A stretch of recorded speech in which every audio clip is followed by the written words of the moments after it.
না আসলে টেস্ট ক্রিকেটটা হয় কি যে আপনার একটু আগে বললাম যে পার্টনারশিপ বোলিংটা অনেক ইম্পর্টেন্ট। উইকেট যেমনই হোক দেখা যাচ্ছে অনেক সময় যে ফ্ল্যাট উইকেটেও অনেক সময় উইকেট পড়ে। বাট অনেক সময় দেখা যাচ্ছে যে ভালো উইকেটেও মানে উইকেট পড়ে। বাট এখানে বিষয়টা এরকম যে আপনার পার্টনারশিপ বোলিংটা কতটুকু হচ্ছে আমাদের। ব্যাটসম্যানকে যখন আমরা প্রেশার দিব তখন উইকেটের আসার চান্সটা বেশি থাকে। আর আপনি অবশ্যই সিলেটের উইকেট আর এখানকার উইকেটের অনেক ডিফারেন্স আছে। বাট ওরা একটা সময় কিন্তু খুব ভালো খেলতেছিল।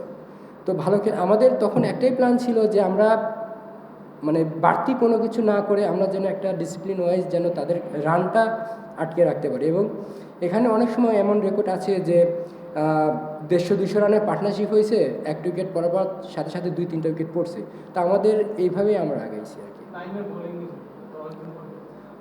আসলে একটা সত্যি কথা কি যে একটা প্লেয়ার যখন অনেক দিন পরে ম্যাচ খেলে, পরপর ম্যাচ খেলে, তার জন্য পারফর্ম করাটা ডিফিকাল্ট। সেই জায়গা থেকে বলবো যে নাইম টিমকে অনেক বড় হেল্প করছে এবং খুবই মানে ভালো একটা সময় 2টা ব্রেক থ্রু দিছে, যেটা আমাদের টিমকে অনেক হেল্প করছে আর কি। বল করতে পারেননি হয়তো। এখানে আবার মানে সেরা চলে ফিরেছেন, তো কতটা স্যাটিসফাই থাকছে? না অবশ্যই স্যাটিসফ্যাকশনের এটা একটা বিষয়। বিকজ একটা প্লেয়ার যখন 50টা টেস্ট খেলে ফেলবে, সিলেটে যেভাবে আমি বোলিং করছি, অবশ্যই এটা আমার মানে একটা প্লেয়ারের জন্য না, মানে ভালো জিনিস না এতগুলো টেস্ট খেলার পরে এরকম বলি। তারপরে কামব্যাক করছি, আসলে এটা একটা ভালো লাগার বিষয়। আর সবচেয়ে বড় বিষয়টা যে টিমকে আমি হেল্প করতে পারছি। ওই যে ওই সেকেন্ড সেশনটা তো আসলে ভালো লাগে। তারপরে ওদের যে ক্র্যাম্প করলো, দীর্ঘ যে ক্র্যাম্প করলো, ক্র্যাম্পটা বাইরে চলে গেল, ওইটা একটা দিনের টার্নিং পয়েন্ট কিনা। তারপরে আপনার টাই বোলিং করেছেন কয়েক ওভার, তারপর আস্তে আস্তে উইকেট করতে। না আসলে টার্নিং, ওটাও একটা টার্নিং পয়েন্ট হইতে পারে। আর সবচাইতে মেন জিনিসটা যেটা ছিল যে আমাদের প্রত্যেকটা বলার একটা সময় আছে যখন আমরা অনেক টাইট বোলিং করছি, কয়েকটা ওভার টানা কয়েকটা ওভার মেড ইন হয়েছে। তো আসলে এই মুভমেন্টগুলো একটা টেস্ট ম্যাচে খুবই ইম্পর্টেন্ট। যখন একটা পার্টনারশিপ বোলিং হয় তখন হয়তো একটা উইকেট পড়ার চান্স থাকে, হয়তো বা সেই কাজটাই হয়েছে।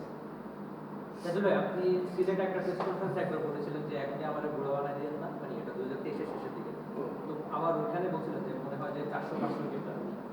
এখন আপনার যে অবস্থা ক্যারিয়ারে বাংলাদেশের, ওই হয়তো সবচেয়ে বেশি টেস্ট উইকেট আপনার হয়ে যাবে থাকে, যেহেতু 246। তো টেস্টটা যখন নামেন আপনার মোটিভটা কী থাকে? না মোটিভ, আসলে একটা প্লেয়ারের মোটিভ সবসময় থাকে ভালো করার জন্য। তো আসলে আমার কাছে মনে হয় যে একটা প্লেয়ারের সবচেয়ে ইম্পর্টেন্ট জিনিস যেটা হচ্ছে ডিসিপ্লিন।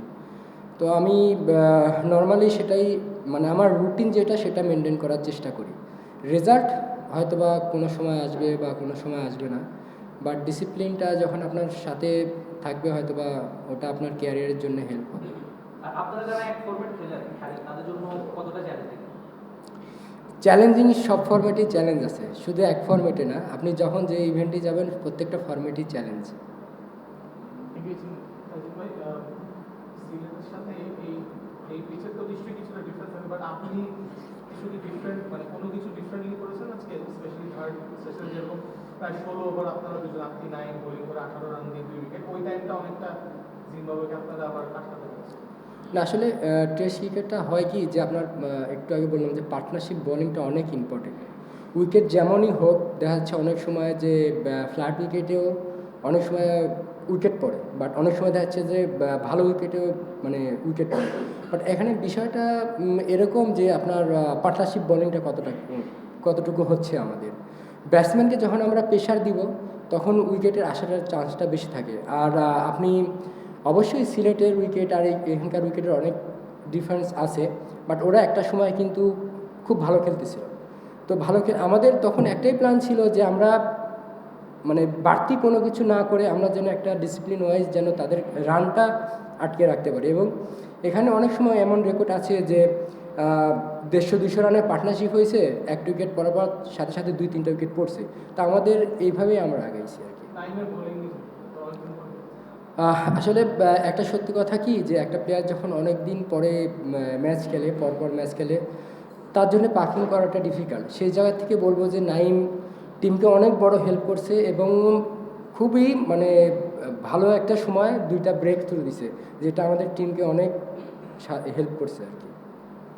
তাইজুল ভাই, প্রথম সেশনে 2 উইকেট নেওয়ার পর সেকেন্ড সেশনটা আপনারা উইকেট লেস ছিলেন, শেষে আবার 7 উইকেট লাস্ট সেশনে। সেকেন্ড সেশনে কি মনে হয় যে একটু বেশি আপনারা জোরে বল করছিলেন, যে কারণে ওই রকম উইকেটের সাপোর্টটা আপনারা পাচ্ছিলেন না? না না না, বিষয়টা এরকম না। বিষয়টা হচ্ছে যে যখন একটা বলের সিম বা বল পুরান হয়ে যায় তখন এক ধরনের থাকে, আবার নতুন বল যখন হাতে পাবো তখন ইয়েটা আরেক রকম থাকে। তো সব কিছু মিলে যে আমরা যখন পুরান হয়েছে বল তখন আমরা কতটুকু রান সেভ করে থাকতে পারি, বা আমরা যখন নতুন বল পাবো তখন আসলে এরকম উইকেটে খেলাটা ডিফিকাল্ট। তো আমরা আসলে রানটা কন্টিনিউ করার চেষ্টা করতেছিলাম। আরেকটা প্রশ্ন ভাই, সিলেটে আপনি বাজে বল করেছেন, আপনি নিজেও স্বীকার করেছেন এবং তারপরে সোশ্যাল মিডিয়ায় অনেক বেশি ক্রিটিসিজমের শিকার হয়েছেন। আমি জানি না আপনি দেখেছেন কিনা।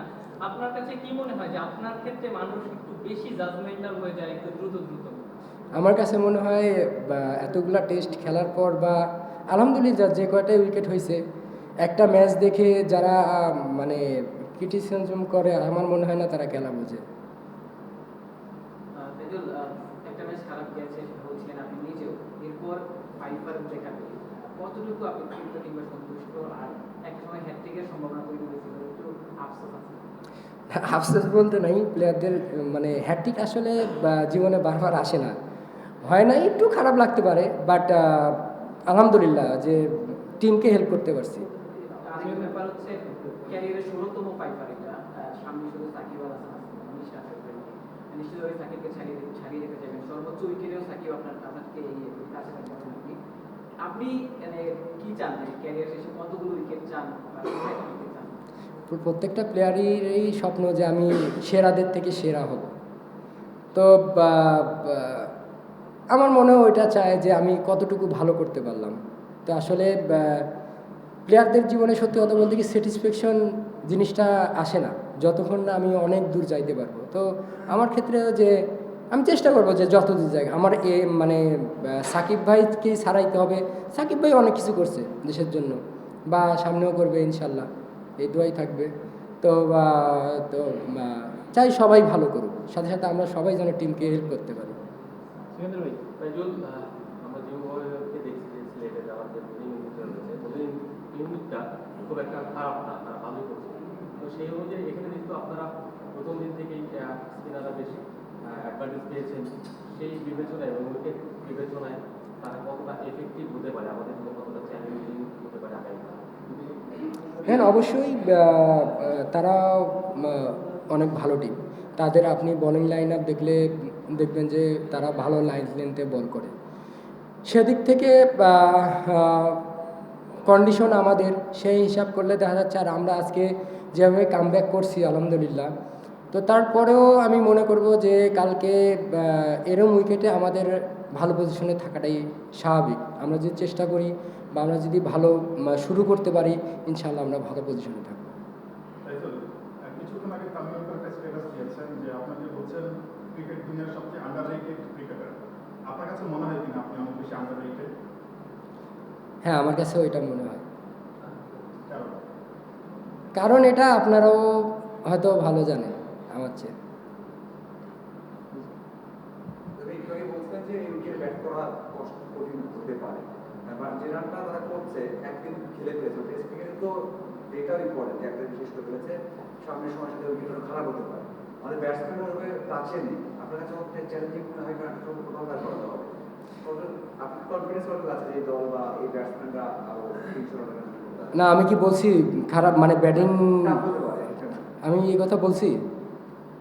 মানে আমি তো এই কথা বলিনি যে ব্যাটিং। কি মনে হয় কেমন আত্মবিশ্বাস? না অবশ্যই শুনেন, আপনি যখন ক্রিকেটে বা উইকেটে নেমে সেট হবেন তখন কিন্তু আপনি ইজি হয়ে যাবেন। সেট হওয়া না পর্যন্ত যে কোনো ওয়ার্ল্ডের যে কোনো ব্যাটসম্যানের জন্যই টাফ, সেটা উইকেট যেমনই হোক। তো আমরা চাবো যে ব্যাটসম্যানরা যারা ধারাবাহিক আছে তারা রান করতে থাক, বা যারা এক ম্যাচ ধরে রান করতে পারতেছে না তারা রান করুক। তো আসলে আলটিমেটলি ক্রিকেট খেলাটা রানের খেলা। তো ইনশাল্লাহ আমরা ভালো কিছু করব। লাস্ট টু উইকেটটাই কেমন দেখলেন? মানে যেহেতু শুরু থেকে দেখছিলাম খুবই ভালো ব্যাটিং মনে হচ্ছিল, পরে আপনি টার্ন কিছু পেয়েছেন, কিছু বল যেটা স্টাম্পে লাগছে, লাকি বের হয়ে গেছে, সেটা তো মনে আছে আপনার কেমন? না আসলে এটা হচ্ছে যে অন্য বিষয়। আপনার উইকেটের বিহেভের সাথে পুরনো বল কী হবে, নতুন বল কী হবে, এটা হচ্ছে ইম্পর্টেন্ট। আমার মনে হয় না এটা এখানে ডিসকাস করার বিষয়। তাই যদি আরেকটা কোশ্চেন রয়েছে, সেটা হচ্ছে যে সিলেটে আমরা হারার কারণেই কি আসলে এখানে উইকেটটা একটু ডিফারেন্ট করে বানানো হয়েছে, যাতে আমাদের জানি এবং আমরা টেস্টটা দিই? না এরকম সম্পর্কে আমি কিছু জানি না যে উইকেটে হারার কারণে এখানে মানে ইয়ে করা হয়েছে। আসলে আমার কাছে মনে হয় যে আমরা যে ভালো বল করছি এই ক্রেডিটটা আমাদের দিতে যাচ্ছেন না। হ্যাঁ, তো আলটিমেটলি ওরা কিন্তু পার্টনারশিপ করছিল, আমরা তো কাম ব্যাক করছি। খারাপ করলে তো আর কাম ব্যাক হইতো না। আলহামদুলিল্লাহ যে আমরা ভালো করে কাম ব্যাক করছি। করতে হবে একটু। Thank you.